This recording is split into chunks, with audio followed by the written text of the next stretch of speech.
Estão de pé, quero convidá-los a abrir vossas Bíblias no livro de Marcos, capítulo 7. E enquanto você encontra Marcos, capítulo 7, eu agradeço a Deus por mais essa oportunidade de estar falando da poderosa palavra do Senhor.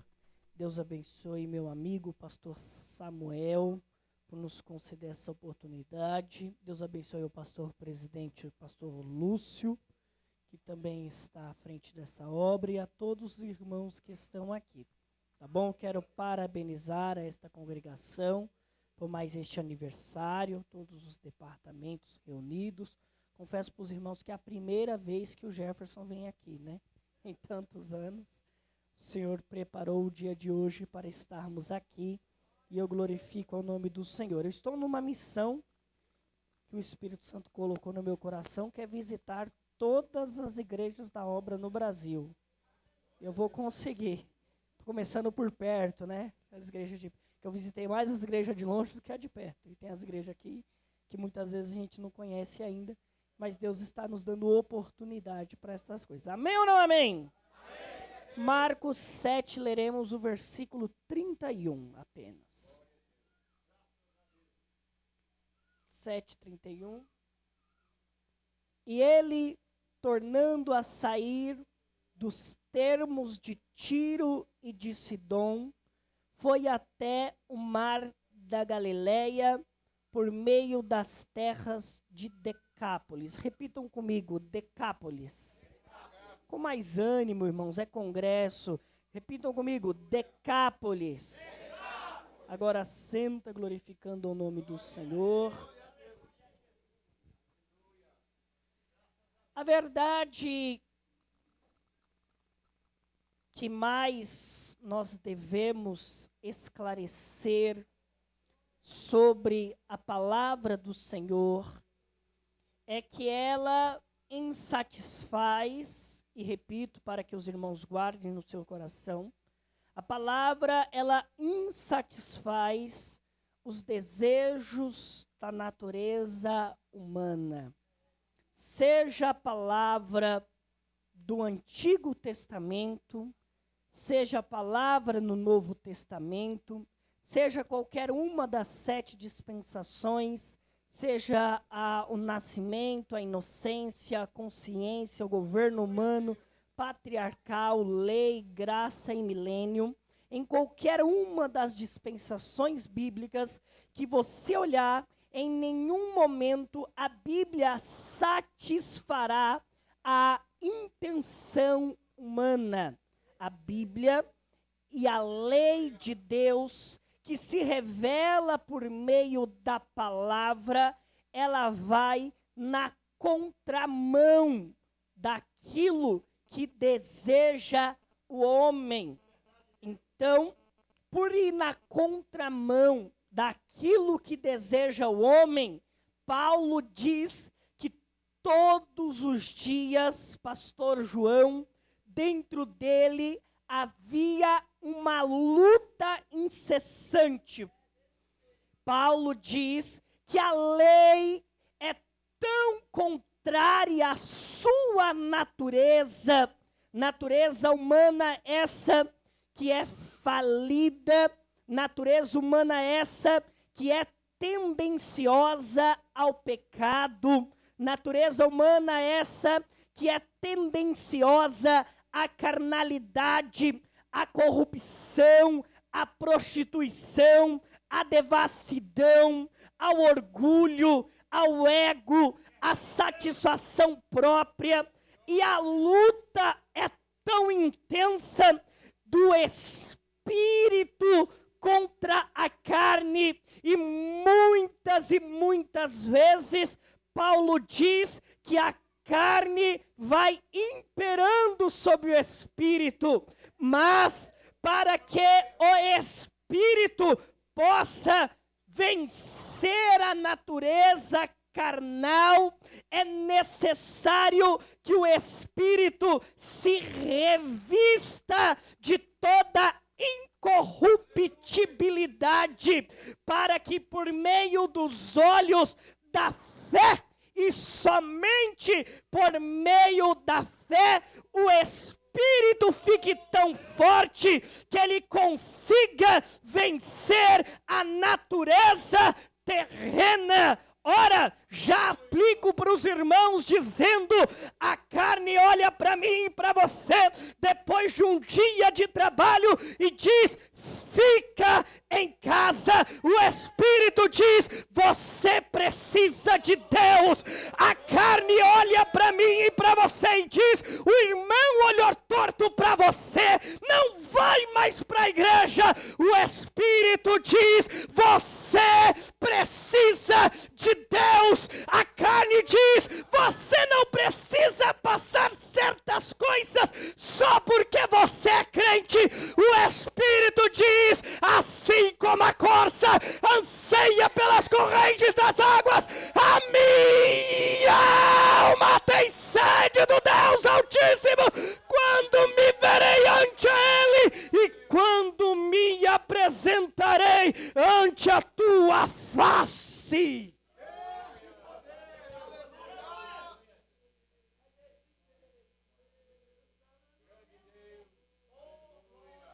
Ai, ai, ai, ai, ai, irmãos, olha pela sua natureza, olha pelo teu desejo carnal, onde era que você estaria numa noite de sábado, 8:30 da noite, se fosse pela tua vontade, se fosse pelo teu desejo, estava viajando, estava passeando, estava em casa debaixo do cobertor na Netflix, estava fazendo qualquer coisa, estava no bar, estava no funk, estava no pagode, mas o Espírito venceu a carne, e você veio prestar culto ao nome dele, e já que tem duas mãos levantadas aqui, levanta a tua mão para o céu, o mais alto que você consegue, e presta um brado de glória ao nome do Senhor, e presta um brado de glória ao nome do Senhor. A carne queria que você ficasse em casa, mas você chegou para adorar ao nome dele.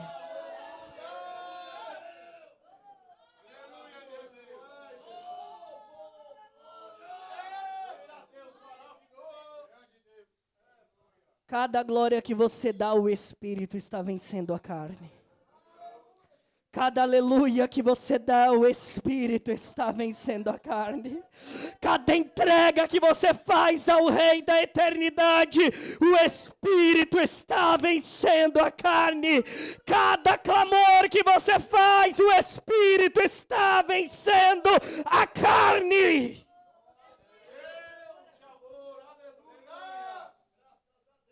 Ora.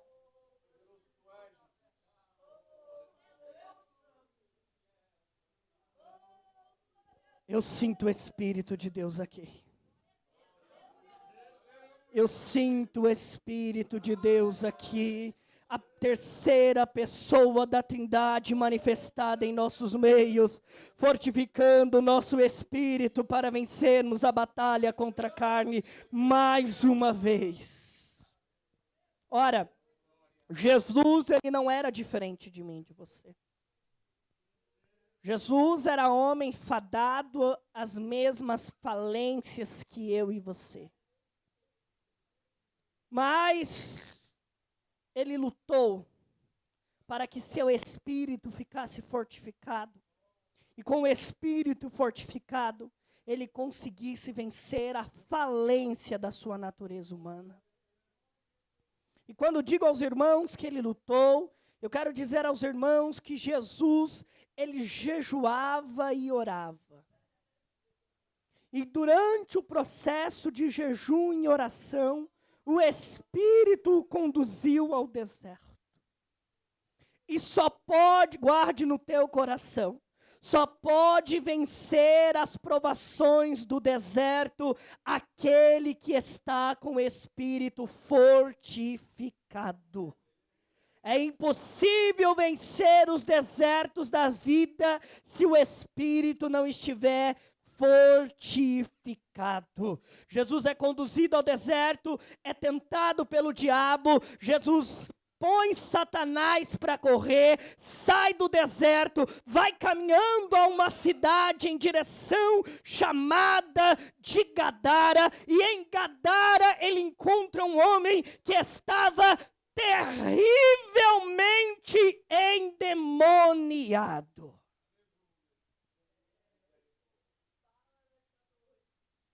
E aqui que se torna mais estranho. Pastor Lúcio, Jesus, ele jejua, ele ora, e ele se encontra no deserto para uma luta contra Satanás. E quando ele sai do deserto, que os anjos vêm e o servem, e ele come pão, e ele bebe, e ele satisfaz, e ele levanta e continua andando, no meio da caminhada, Jesus se encontra com um homem que está terrivelmente endemoniado. Preste atenção nisso. A força que Jesus recebeu com jejum e oração fez ele aguentar a primeira tentação. E quando ele se encontrou em Gadara, ele já não estava mais sendo tentado, nem provado. Ele já estava manifestando o poder de Deus. Porque muitas vezes nós pensamos que o fato de estarmos na igreja nos ausenta das guerras diárias. Mas sempre depois de um deserto, tem um gadareno para vir tentar nos envergonhar. E você pode questionar e dizer: Deus, por que comigo? Deus, por que eu? Eu saio de prova, eu entre prova. Eu saio de guerra, eu entre guerra. Eu saio de luta, eu entre luta. Por que essas coisas acontecem comigo? E parece que o fulano da esquerda não acontece nada. E parece que o Beltrano da direita não acontece nada. E eu que estou orando, estou buscando, estou me fortificando. Cada dia que passa as lutas aumentam mais.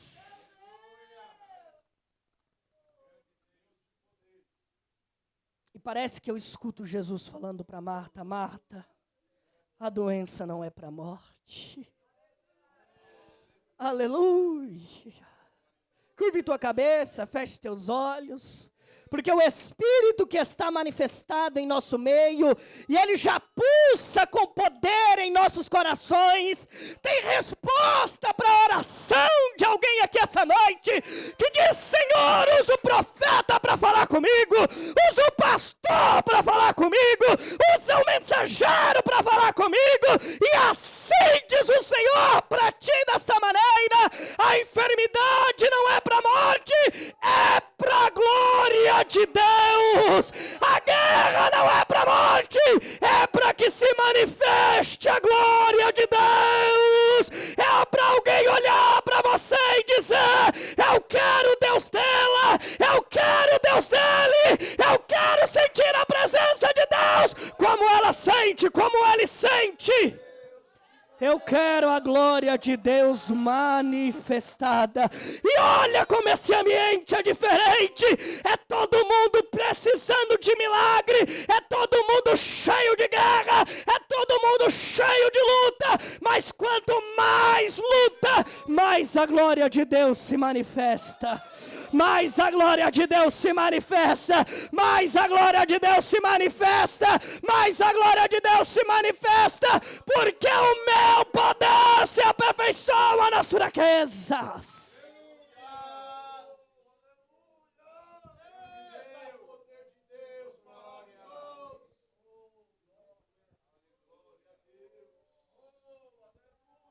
Sabe o que é interessante, irmãos?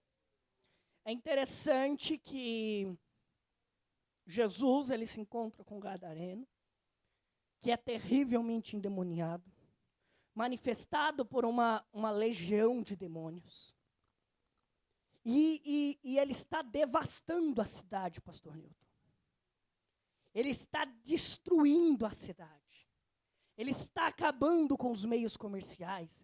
Ele está apresentando a sua devassidão, o caos, ele está manifestando todo tipo de ruína naquele lugar. E durante muito tempo foi assim. Sabe o que me preocupa, Diácono Odilon?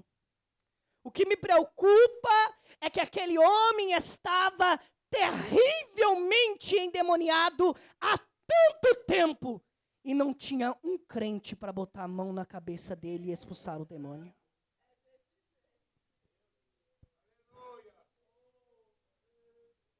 Deus te abençoe, varão.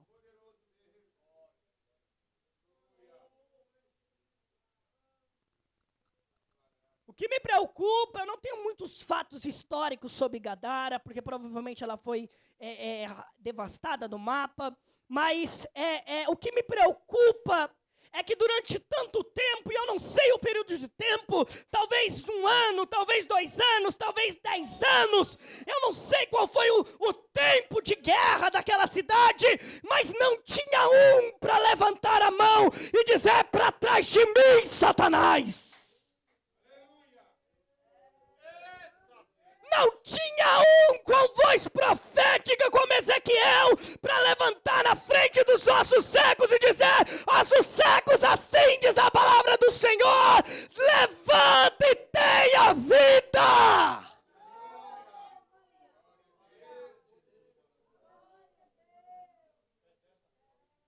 A cidade está sendo destruída, a cidade está sendo arruinada, a cidade está sendo consumida.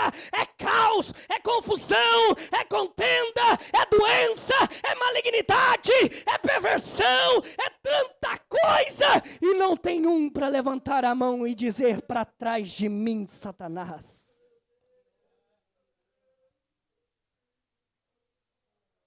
Aleluia, aleluia. Aleluia, aleluia e aleluias. Aleluia, aleluia, aleluia, aleluia e aleluias. Aleluia, aleluia e aleluia. Aleluia, aleluia e aleluia. Glória, glória, glória, glória, glória, glória ao nome do Senhor. Porque no meio de uma grande multidão não tinha ninguém para levantar a mão e dizer: para trás de mim, Satanás. Mas Jesus levantou você, plantou você lá, e você tem a voz de autoridade, a autoridade do nome de Jesus, para levantar a mão naquela casa e dizer: Satanás, aqui você não reina, confusão, aqui você não reina, caos, aqui você não reina, enfermidade, aqui você não reina, o casamento não vai acabar, o filho não vai se desviar, a vida não vai se destruir, a porta não vai se fechar, porque tem autoridade do nome, autoridade do nome, autoridade do nome, autoridade do nome, autoridade.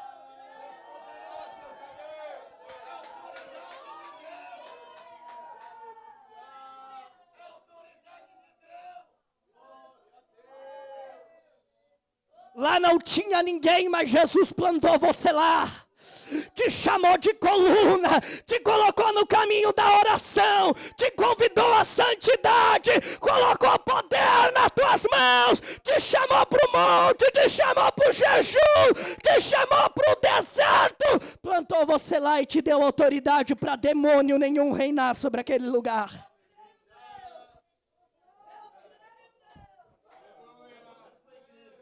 Às vezes a gente não entende por que Jesus plantou a gente em certos lugares.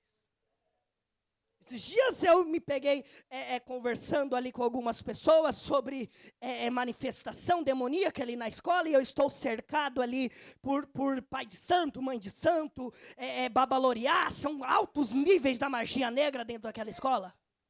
Tudo de esquerda para terminar de piorar a situação. E são num alto nível de manifestação demoníaca. E quando um jovem se manifestou dentro da sala do diretor, eles me procuraram e disse: Jefferson, eu não entendo o que está acontecendo aqui.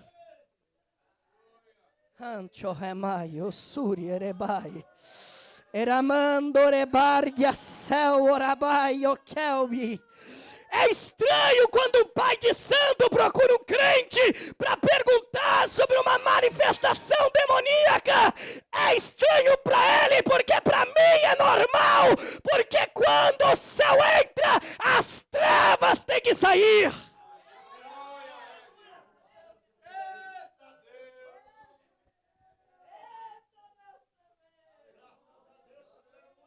É estranho para eles não saber dialogar com a entidade que estava dentro daquele menino, mas para mim a coisa mais normal do mundo é entender que demônio é demônio, independente da classificação, da quantidade ou do poder que ele tenha.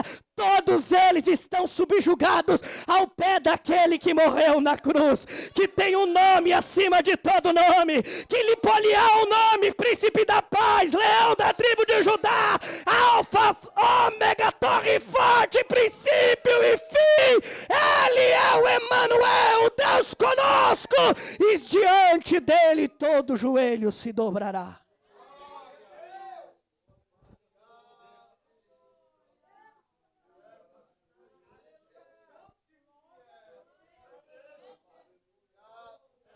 Não tinha um. Mas às vezes também nós temos um problema. Por quê? Porque às vezes tem alguém que tem autoridade, mas não tem visão. Eu não estou aqui para atacar ninguém. Mas às vezes tem gente que tem autoridade, mas não tem visão. É perigoso, irmãos.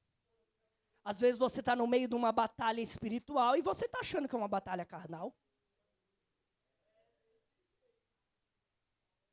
E aí, ao invés de você repreender o demônio que está agindo dentro do ambiente, você entra no meio da confusão.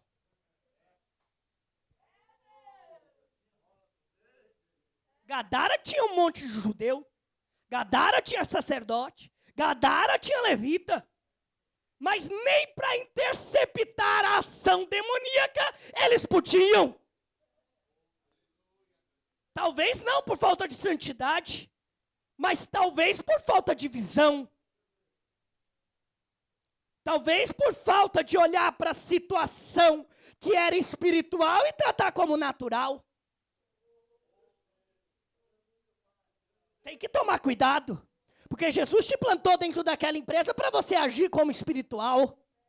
Jesus te plantou naquela rua para você agir como espiritual. Jesus te plantou naquela casa para você agir como espiritual. Eu vou mais longe. Jesus te plantou dentro do departamento para você agir como espiritual. Jesus te plantou dentro da igreja para você agir como espiritual. E às vezes está começando uma confusão e você, de vez em repreender, entra no meio da confusão. Às vezes tem um demônio levantando uma fofoca no meio da igreja e você, em vez de repreender, entra no meio da fofoca.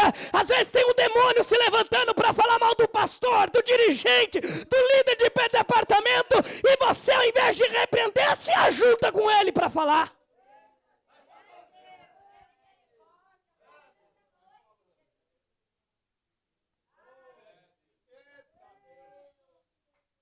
E aí os demônios pegam o que estava lá e ainda faz arruaça com quem se infiltrou no meio e não devia estar lá.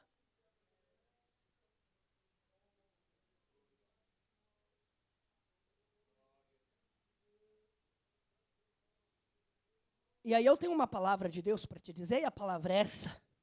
Bem-aventurado o varão que não anda segundo o conselho do ímpio, nem se assenta na roda dos escarnecedores, antes tem o seu prazer na lei do Senhor, e nela medita de dia e de noite. E olha o que a irmã leu, será como a árvore plantada junto ao ribeiro de muitas águas, que dá o seu fruto no tempo certo, e as folhagens não secam e não caem.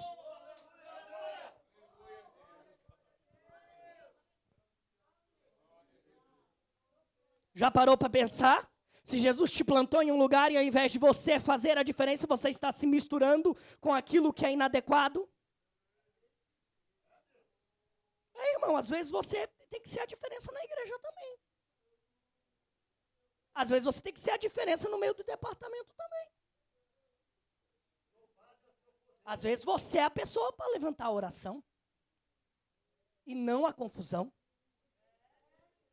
Mas aí você quer argumentar, você quer justificar, você quer explicar, você quer dizer, você quer fazer, você quer acontecer, e a carne começa a vencer o espírito, e o espírito só chorando com gemidos inexprimíveis, esperando, cadê os espirituais? Cadê os espirituais? Cadê os espirituais? Cadê os espirituais? Seja espiritual. E o espírito que convence o homem da justiça, do juízo e do pecado, está falando ao coração, seja espiritual, seja espiritual, seja espiritual, seja espiritual, seja espiritual. Porque as vossas armas não são carnais, mas são espirituais para com Deus.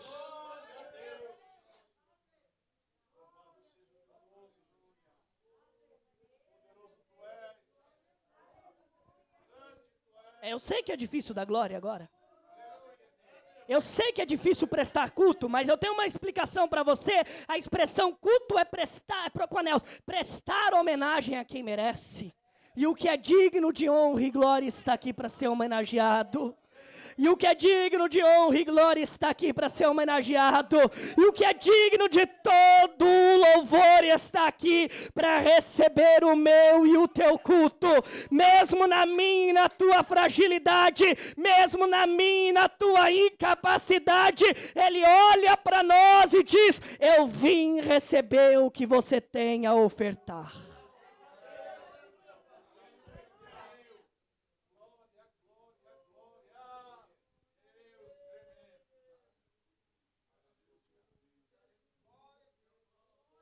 Jesus, ele expulsa o demônio, porque é o dever do crente, não conviver com os demônios. Tá, irmãos? Eu vou repetir para você guardar. Isso é congresso, aqui é aniversário, tal. Você precisa de palavra para você ir viver, e mastigar ela. Tá bom? Olha para o crente do seu lado aí. Olha para o crente do seu lado. Olha aí. Olha aí. Diz para ele, não conviva com demônios. Não aceite conviver com demônios.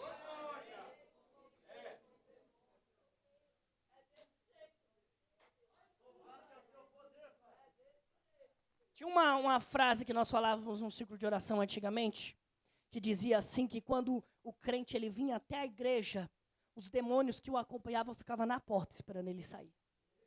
Já ouviram isso? Porque ele não podia pisar no lugar de oração. Sabe o que eu quero te dizer? Como aconteceu com o Fernando lá na escola, que se manifestou. Quando o crente ele pisa no lugar, os demônios eles têm que sair. Quando os demônios ele observam um crente chegando, eles estremecem de medo. Como aquele que diz que temos nós, Jesus, Filho do Deus Altíssimo.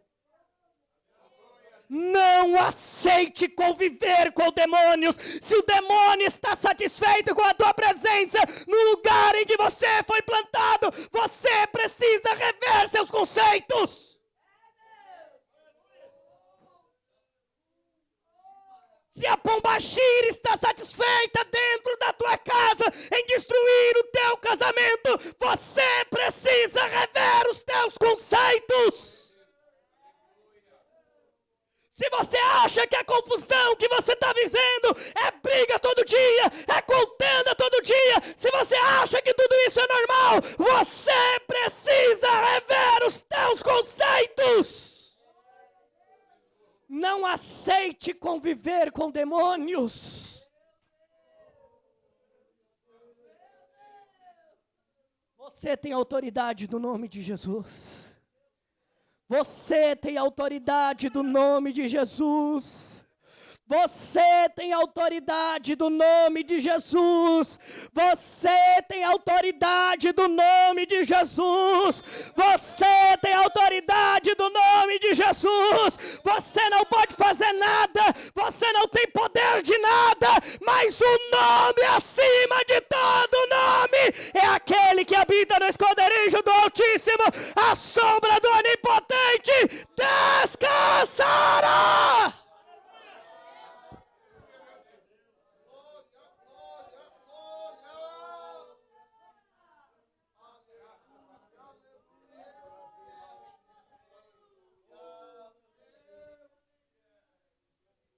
caminho para o encerramento dizendo aos irmãos que Jesus, ele expulsa o demônio, a cidade fica em festa durante algum momento, e depois de algum tempo a cidade começa a ver a consequência do que Jesus tinha feito. Até que se reúnem os líderes da cidade, os governantes da cidade, vão até o homem chamado Jesus e diz: Jesus, o seu milagre foi maravilhoso. Seu milagre foi fantástico. Mas não dá para conviver com isso. Porque tem gente que é assim. Ele só espera o milagre acontecer. Quando o milagre acontece, ele vai embora. Ou pior, ele coloca Jesus para fora. Disseram: Jesus, nós não podemos te ter aqui mais. E Jesus faz algo surpreendente. Eu digo surpreendente porque vai na contramão daquilo que até agora ele ensinava. Surpreendente porque Jesus chama os discípulos, faz as malas e entra no barco para ir embora. E eu nunca vi Jesus desistindo de ninguém. Eu me arrepiei aqui, eu vou dizer de novo. Eu nunca vi Jesus desistindo de ninguém. A gente desiste. Nós desistimos. Nós somos especialistas em abandonar pessoas no meio do caminho. Nós visitamos uma vez, 2 vezes, 3 vezes e depois deixamos para lá. Nós conversamos de vez em quando e depois abandonamos. Ah, não quer nada com nada, deixa para lá. Esses somos nós. Jesus nunca desiste de ninguém.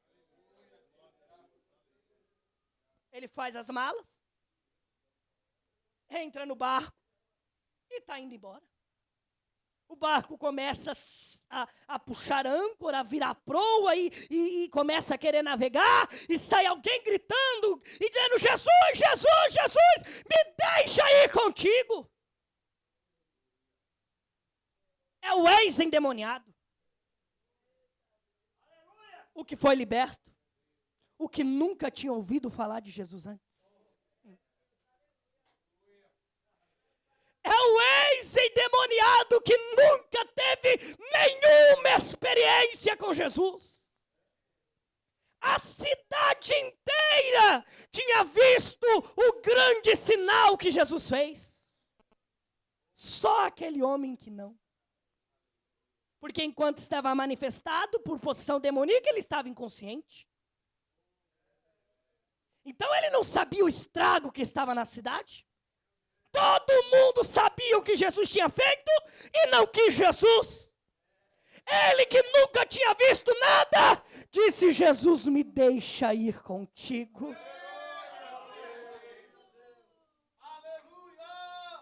Repito para você guardar no teu coração. Os que viram grandes milagres disseram: Jesus, nós não conseguimos conviver com o que o Senhor nos ensina. Aquele que não viu nenhum milagre olhou e disse: Jesus, me deixa ir contigo.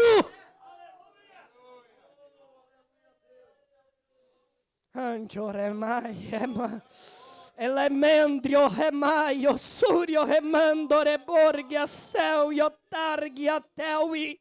Eu não sei qual é o motivo de você estar no culto hoje. Eu não sei qual é a situação que você deixou em casa. Eu não sei como que está o interior da tua alma. Eu não sei qual é o problema espiritual que você tem passado.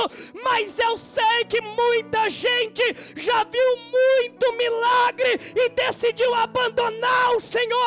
Mas você está ansioso por um milagre e está gritando: Jesus, eu preciso ir contigo. Jesus, eu preciso de ti. Jesus, eu preciso de ti. Cadê os que dependem do nome dele? Cadê os que dependem do nome dele? Cadê os que não abrem mão dele? Cadê os que não abrem mão dele? Com milagre ou sem milagre, com cura ou sem cura. Entrega um brado de júbilo ao nome do Senhor. Entrega um brado de júbilo ao nome do Senhor. Só os espirituais que entenderam porque foram chamados.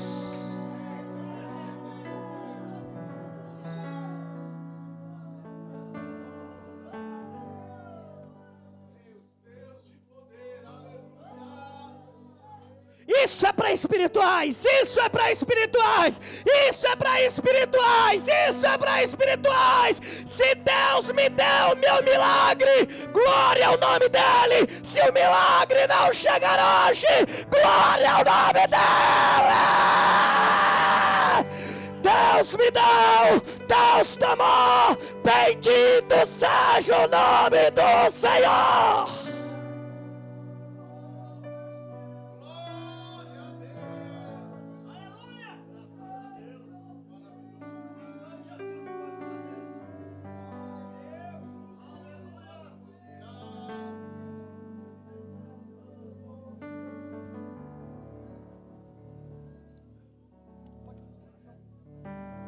Quero convidar você a se colocar de pé, para nós orarmos.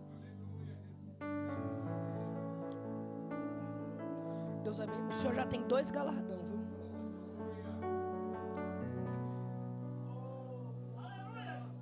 Convidar a Camille para louvar a Deus, enquanto nós oramos.